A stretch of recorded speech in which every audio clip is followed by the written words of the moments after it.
Hi all, welcome to my channel, welcome to my worlds, the world away. We now got issue 13 of Deagostini's Build Your Own X-Wing.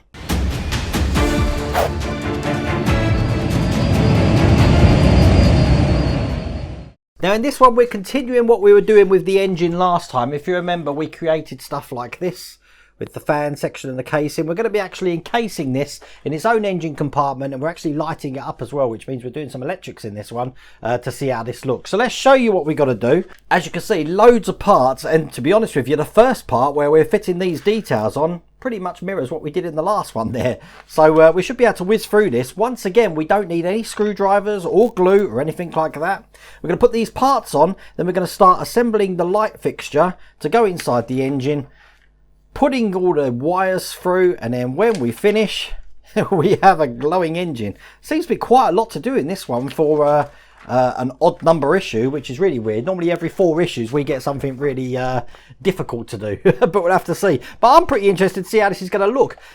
My first impressions of this whole X-Wing build is a hell of a lot bigger than I thought it was going to be. It's bigger than the Millennium Falcon, and if you've seen my videos for that will probably give you an idea of how big that actually is. Anyway, look, without further ado, let's get cracking. Okay, once again, they want us to take the engine case in here, and we're going to be putting loads of details all around these holes that you can see here.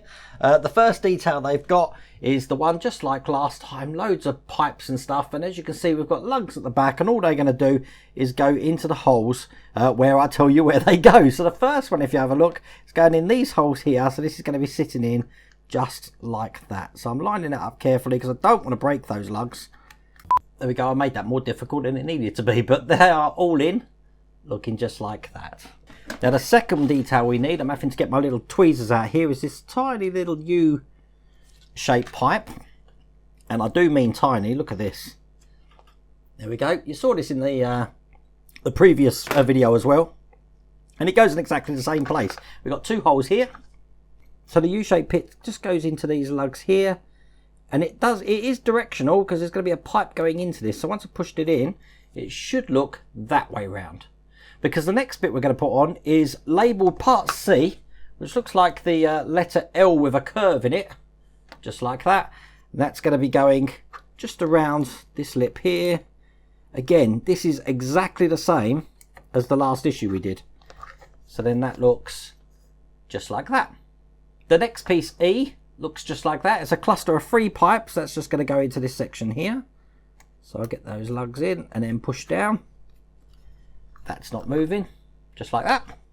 Then we've got piece D, which is just a straight section with 2 lugs on it. And that's going to be going in this way round. So the longer end is towards this pipe that we just put in from C.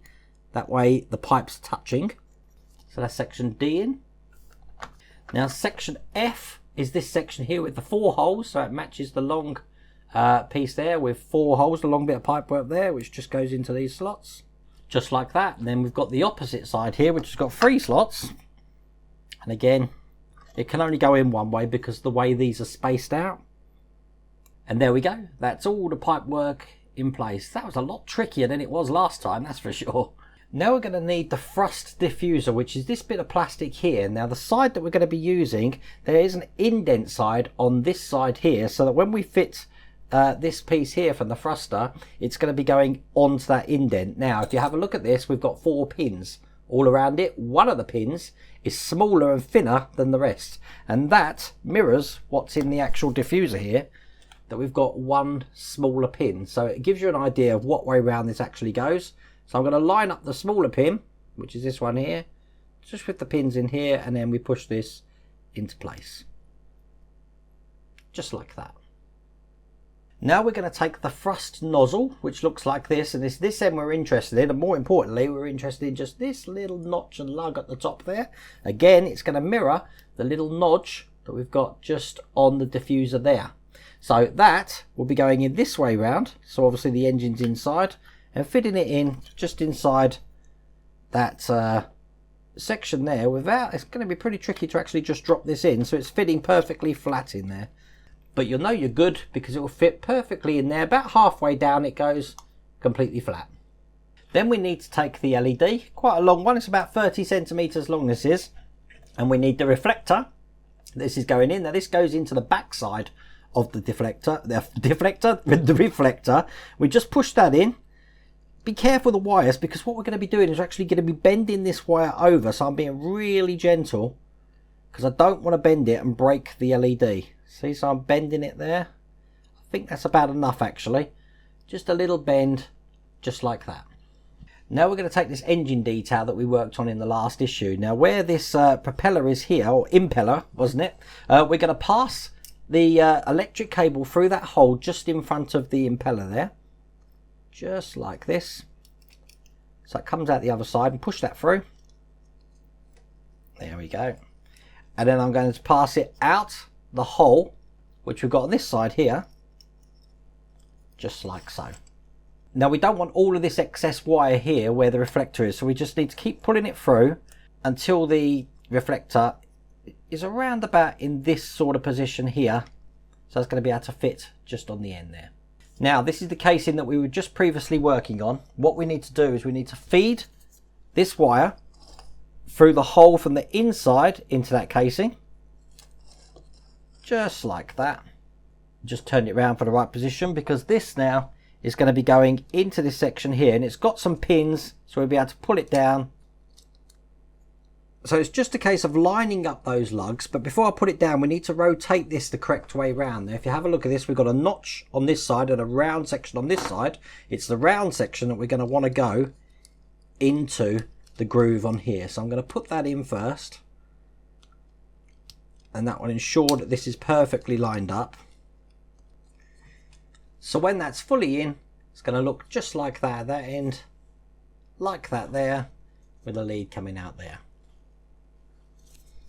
Then all we need to do is take the end that we had last time, looking just like this. This is going to go over the top, bearing in mind that we need to make sure that this reflector side with the notch is again going to go into the slots that we've got on this side here. So I'm going to thread that in there, just like that. And once I'm happy with how everything's looking and going together, I'm going to squeeze it tight, pin all of that together, just like that. So we've got the engine bay looking just like that side. And now we've got this section here which is open. We need to make sure that this is kept closed by putting a collar on. The collar comes in this issue here, and that's just going to fit over the top to stop it coming apart. It has got a certain way round to go, and I've put it on the right way here. It's got sort of like a, God, this is a bit of a tough one to get on. I might have to put this down like that. That's not coming off. That's the way round that goes. And that has now kept this piece together, and that means that the engine is now complete. Almost. All we have to do is put on the thrust cover here with the diffuser. Goes on this way round, and obviously once again we've still got that notch just at the top there, which is going to follow the indent that we've got here. So make sure it's lined up, push it in, and the engine is done. Who wants to see this lit up?